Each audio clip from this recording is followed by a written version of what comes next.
আজকের দিনটা ছিল 25শে মে, রবিবার। এখন সকাল প্রায় 6:30টার মতন বাজছে। আজকে সকালে ঘুম 6টার আগেই ভেঙে গেছে। জানলার পর্দা সরিয়ে কখনো বা ব্যালকনিতে গিয়ে উঁকি মারছিলাম যে কখন কাঞ্চনজঙ্ঘা দেখা যাবে। একটু মনে ভয়ও ছিল যে মেঘ করে থাকলে তো কাঞ্চনজঙ্ঘার দেখাই পাওয়া যাবে না, কিন্তু ভাগ্য আমাদের সাথ দিয়েছিল। আর আজ পর্যন্ত যত পাহাড়ে গিয়েছি, দার্জিলিং এ হোক বা গ্যাংটকে, কাঞ্চনজঙ্ঘার দেখা আমরা পেয়েছি। আর পেলিং এ তো এত কাছ থেকে কাঞ্চনজঙ্ঘার পুরো রেঞ্জটা দেখা যায়। সেই জন্য এবারও কাঞ্চনজঙ্ঘা আমাদের দেখা দিয়েছিল। যত সকাল হচ্ছিল ততই যেন আরো চকচকে ভাবে দেখা দিচ্ছিল। তবে বেলা 9টা এরকম বাজতে বাজতে আবার মেঘে কিন্তু পুরো কাঞ্চনজঙ্ঘা ঢেকে গিয়েছিল।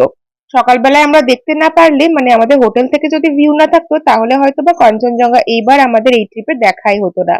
প্রথমে আমরা সাইট সিন এর জন্য বেরিয়ে চলে এসেছিলাম স্কাই ওয়াক দেখার জন্য। সেখানে টিকিট কাটা হয়ে গিয়েছিল। টিকিট কেটে এখন আমরা সিঁড়ি দিয়ে ওপরে উঠবো স্কাই ওয়াকে। জুতো খুলে সেখানে ঢুকতে হচ্ছে। এখান থেকেও কিন্তু পুরো কাঞ্চনজঙ্ঘার রেঞ্জটা দেখা যায় যদি ওয়েদার ভালো থাকে।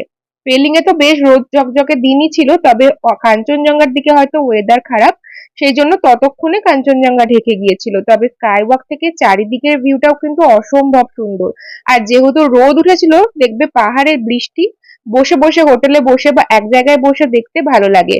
কিন্তু যদি এক্সপ্লোর করতে হয়, কোনো জায়গা ঘুরতে হয়, বেড়াতে হয়, তাহলে সেই সমস্ত দিনের জন্য কিন্তু রোদ থাকলেই